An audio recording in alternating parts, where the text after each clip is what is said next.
So, why is LinkedIn the best place to build your personal brand? Well, whether you're growing your social impact business, running a nonprofit, or you are just a good corporate citizen who's wanting to grow your influence and spark change, LinkedIn is the place that you can make that happen without spending a ton of time creating content or just scrolling a feed. So I discovered this as a nonprofit executive, slowly but consistently fitting relationship building and storytelling on LinkedIn into the pocket of my week. And not that far after, we started getting PR opportunities without pitching, corporate sponsorships without knocking on a bunch of doors, and referrals by just thoughtfully staying top of mind without spending anything on paid marketing efforts. We started to attract an aligned community to move our mission forward in a way that felt kind of serendipitous. And what I remember being so, I guess, relieved about is that I didn't have to worry so much about where the next influx of resources was going to come from because we were just naturally attracting a sustainable stream of interested people that we could then nurture into whoever they were meant to be in our world. Like I didn't have to go out and find them because they were finding us. And so this magic is available to us too. If you have been chugging away at your visibility, I know how frustrating it can feel when our mission still feels like a best kept secret. So the solution that I have found is building a personal brand as a thought leader to really position ourselves as the approachable expert that we are. And by the way, I use the term thought leader because it's known, people know what that is, but I really think of it as lived leadership because it's about sharing our lived experience. The word expert can be tricky. Like when I say expert, I'm not talking about where you went to school, how many degrees you have, what credentials you have. And actually, for the most part, our potential clients don't really care about that either. What they care about is our ability to guide them through. And the best way for folks to see that is by sharing our own story of what we have grown through, plus the solutions that we figured out along the way. So before we get into the episode, I wanted to tell you that I'm introducing a new way to work together in March to share the solutions that I have figured out. So this is for my lazy LinkedIners. This is for the people who want to share stories that bring connection and sales. This is for people wanting one-on-one access to me on Voxer for all the questions and all the quiverings that come up as you step into your voice as a go-to guide. Plus, you'll be in a small community mastermind of less than 10 social impact leaders who are going through the same journey. And you'll have access to the proven Kindling Collective curriculum. So it's kind of a choose your own adventure. Fill out the brief application in the show notes if you're interested, and I'll reach out to start a personal, easeful conversation with you. All right, on to the episode.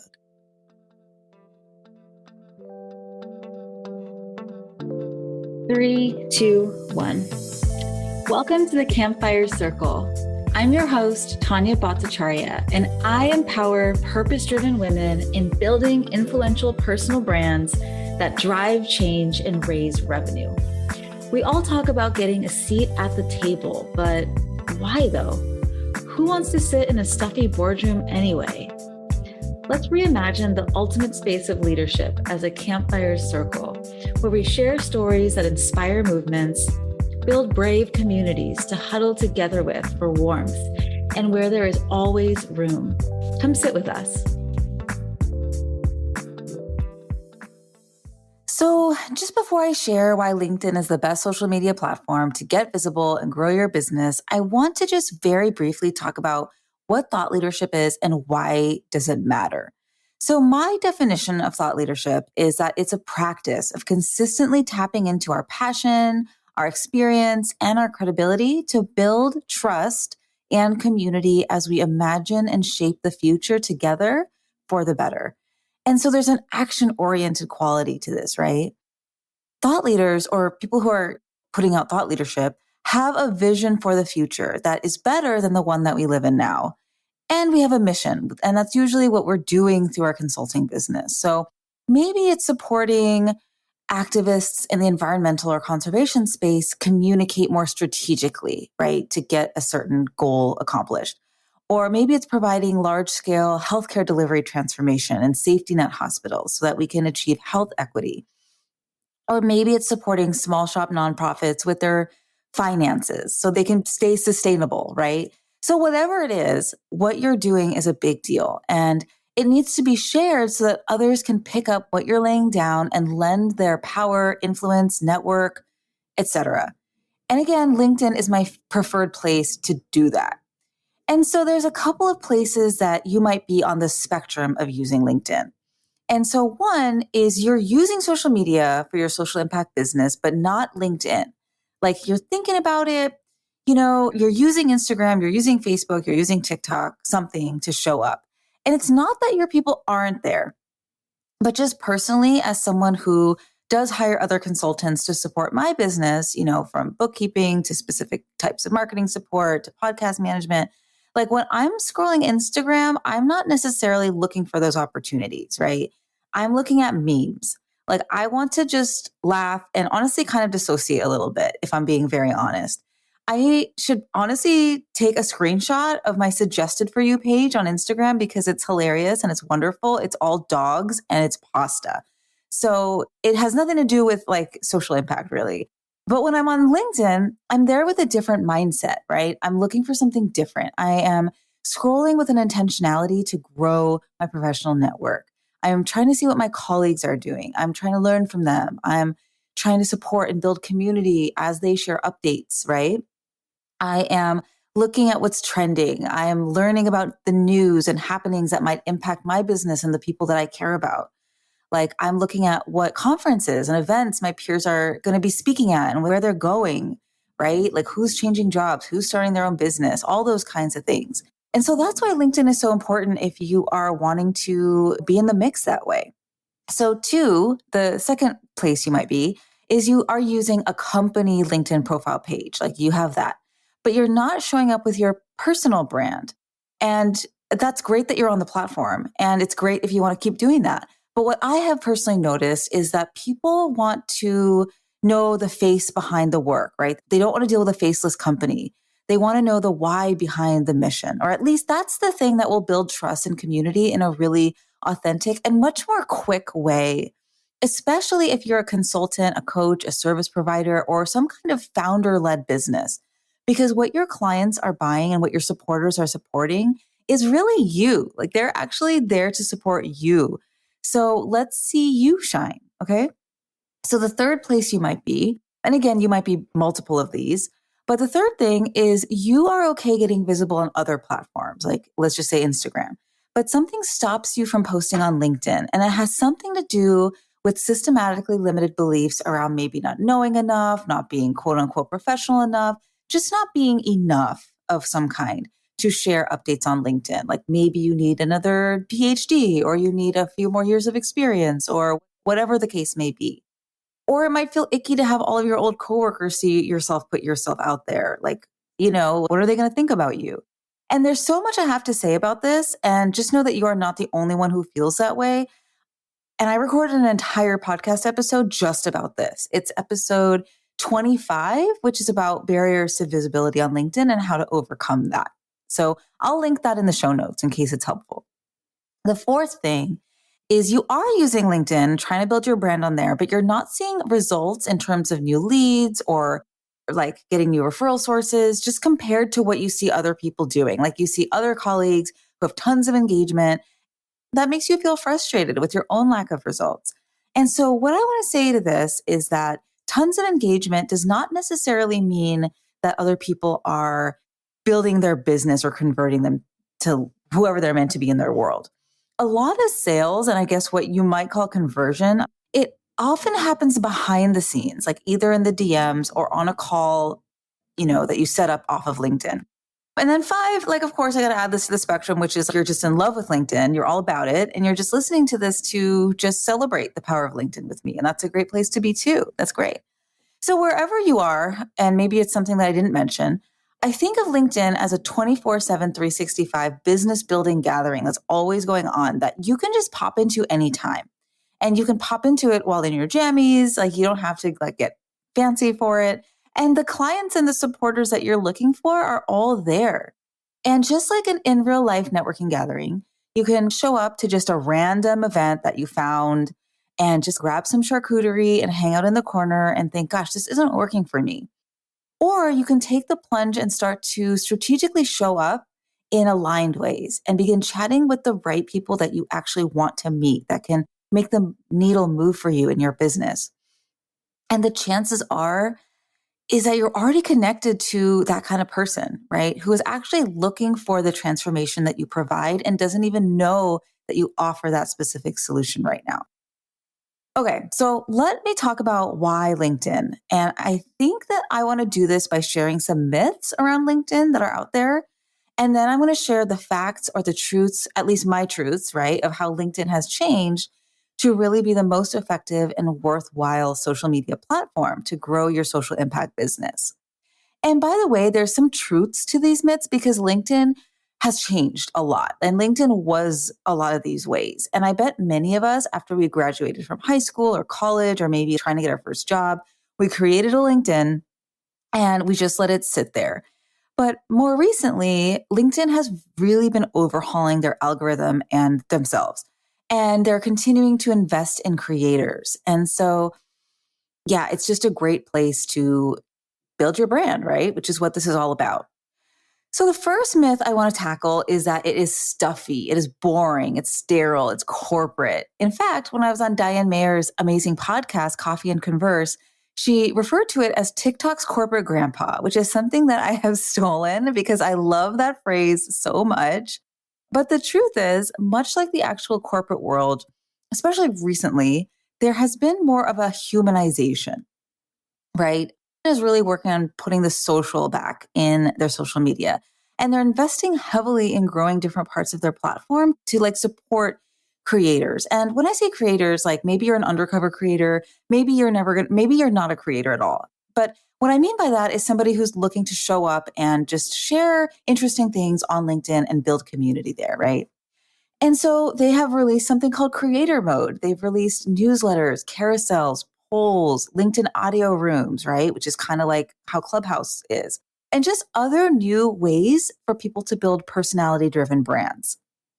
And yes, you can be personal on LinkedIn as long as it ties back to your vision. And so that's why having clarity on your brand messaging is so important. You don't want to just share personal stuff just to share personal stuff. But, sharing personal stories can help you change hearts and minds and attitudes and drive your audience closer to your dreamy, just future. So, for example, I once did a helicopter ride when I was on vacation and I posted the video on LinkedIn along with a caption and a post.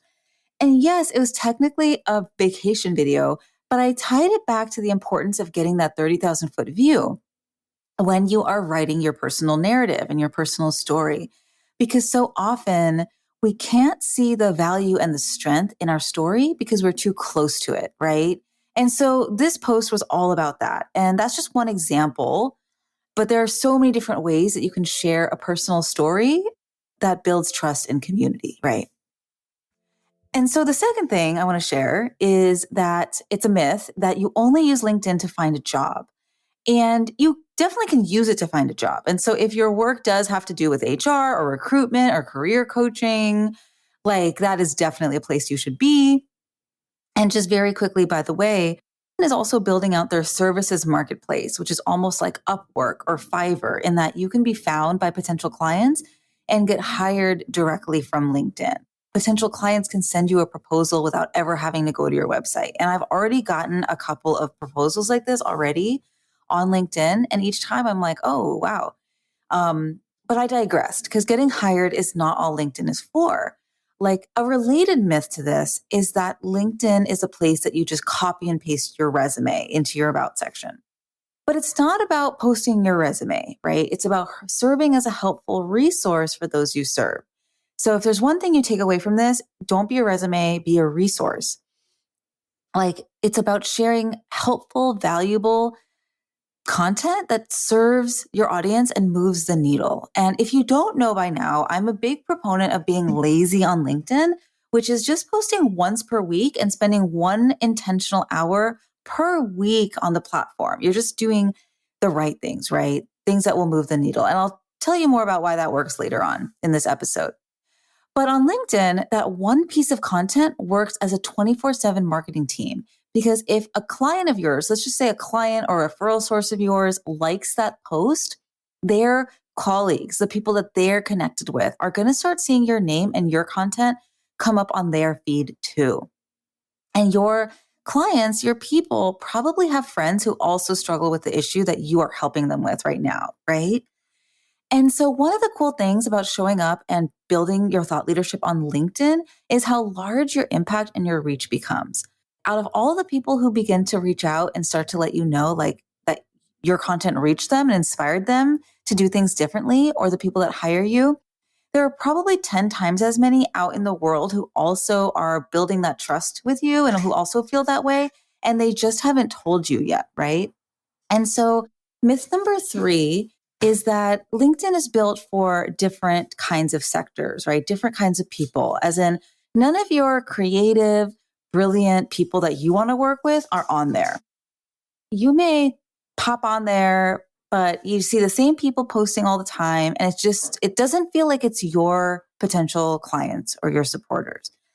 So to that, I'll say LinkedIn has over 830 million active users, and 12% of US users visit the site daily.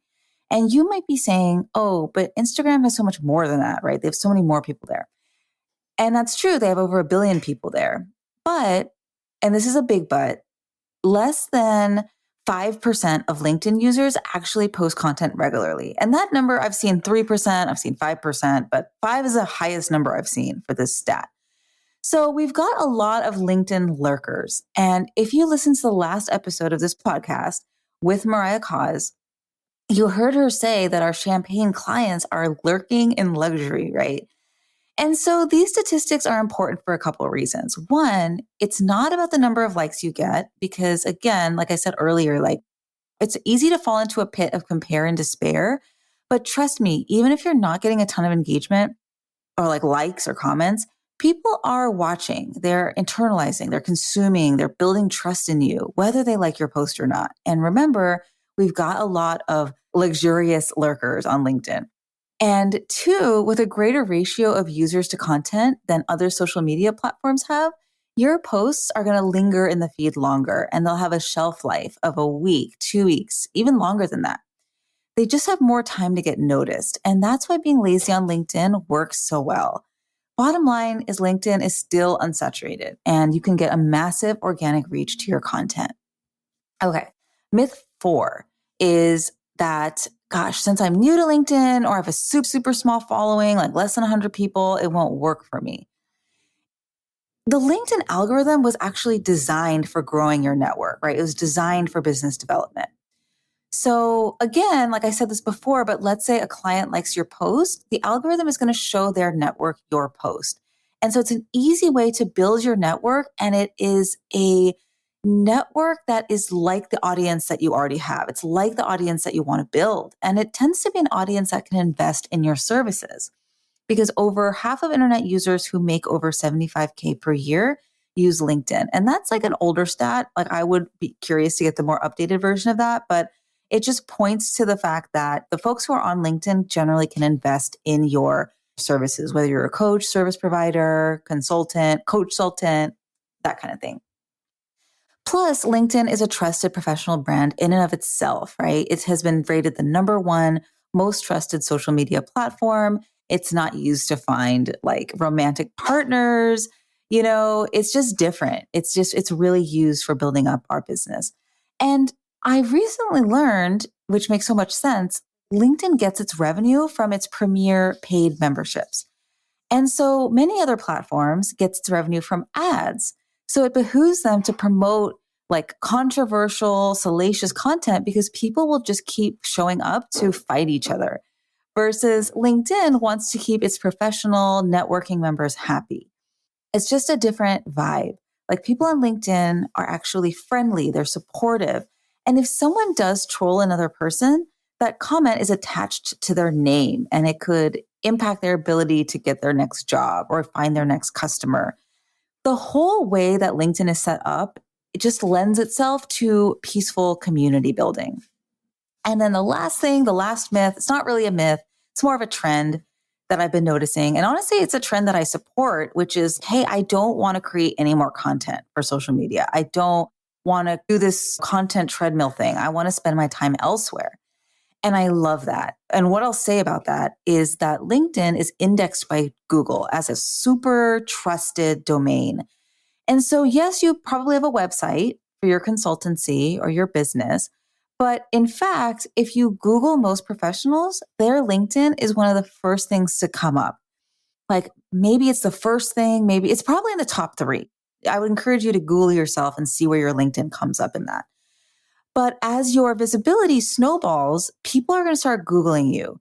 Whether you are applying to speak at a conference, when you're sending a proposal to a potential client, when your friend refers their friend to work with you, chances are people are going to Google you or they're going to look at your LinkedIn right off the bat. But even if they Google you, they are probably going to find your LinkedIn profile. And so you want a solid LinkedIn profile for when that happens, even if you no longer want to create content for social media. Just have a filled out LinkedIn that just lives on the internet, right? That's my suggestion. Check it once a month, maybe check it even once a quarter. You can be as easeful as you want to be on LinkedIn. So that's my piece. That's my 2 cents.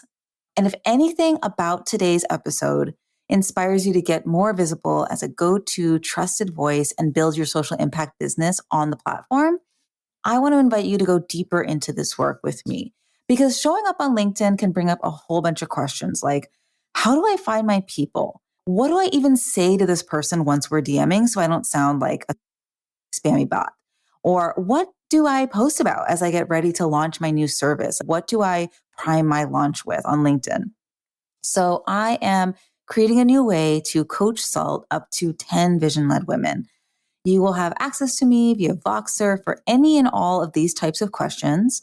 Plus, you'll be in a small, intimate mastermind of 10 or less vision-led women who are all working on their LinkedIn visibility for social impact. So if that sounds like what you have been craving, what you have been looking for, fill out the brief application in the show notes, and I will reach out with an easeful email. But either way, I will talk with you soon, and I wish you happy LinkedIning. What'd you think? Leave us a review on Apple Podcasts, or even better, reach out and let me know through lumosmarketing.co. Yes, that's Lumos, as in the illumination spell from Harry Potter. Because when you shine, magical things happen. You can get social with me on LinkedIn, and of course, check out the show notes to stay in touch with our guests. Let's talk soon.